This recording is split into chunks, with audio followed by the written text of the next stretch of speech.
இறை இயேசுவில் இணைந்து பயணித்துக் கொண்டிருக்கும் அன்புள்ளவர்களே, நம்பிக்கை நாதரின் நல்லாசி. இன்றைய நாளில் இறைவார்த்தை வழியாக சிந்திக்க உங்கள் அனைவரையும் அன்புடன் அழைக்கின்றேன். இன்றைய நாளில் நற்செய்தி வாசகமானது இயேசு தனது சீடர்களுடன் உரையாடும் போது அவர்கள் மனதில் ஏற்பட்ட நம்பிக்கையின்மை மற்றும் பரிசேயர், ஏரோதியர் ஆகியோரின் புளிப்பு மாவை குறித்து மிகவும் கவனமாயிருங்கள் என்று எச்சரிக்கை விடுக்கின்றார்.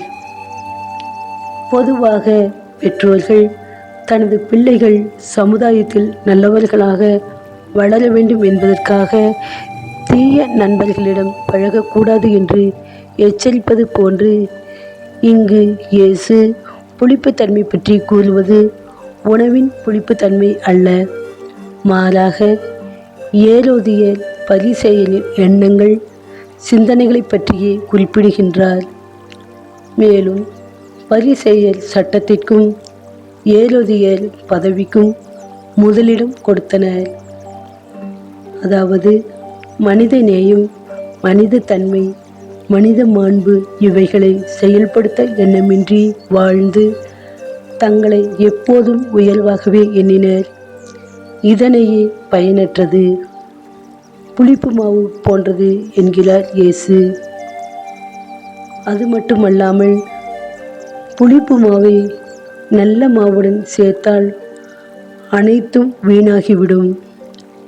எனவேதான் இயேசு புளிப்பு மாவு போன்று நாம் வாழாமல் மனித தன்மையோடு வாழ வேண்டும் என்று நமக்கு அன்புடன் அழைப்பு விடுக்கின்றார்.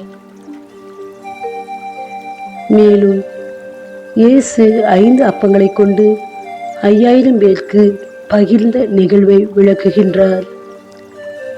சீடர்கள் தன்னை புதுமைகளையும் அதிசயங்களையும் செய்கிறவர் என்று எண்ணாமல் இயேசு வழியாக கடவுள் செயலாற்றுகிறார் என்றும், அதே நேரத்தில் இயேசு நம் எதிர்பார்ப்புகளை நிறைவேற்றும் மனிதர் அல்ல, மாறாக அவர் தம்மையே வெறுமையாக்கி துன்பங்கள் வழியாக நமக்கு புதுவாழ்வு தருவார் என்ற நம்பிக்கையை நாமும் பெற்று மற்றவர்களுக்கும் நம்பிக்கை கொடுப்பவர்களாய் வாழ முற்படுவோம். இந்த சிந்தனைகளோடு நம் ஆண்டவர் இயேசுவின் மேல் முழு நம்பிக்கை வைத்து தூய ஆவியாரின் துணையையும் நம் அன்னை மரியாளின் பரிந்துரையும் எந்நாளும் பெற்று மகிழ்வோம். ஆமேன்.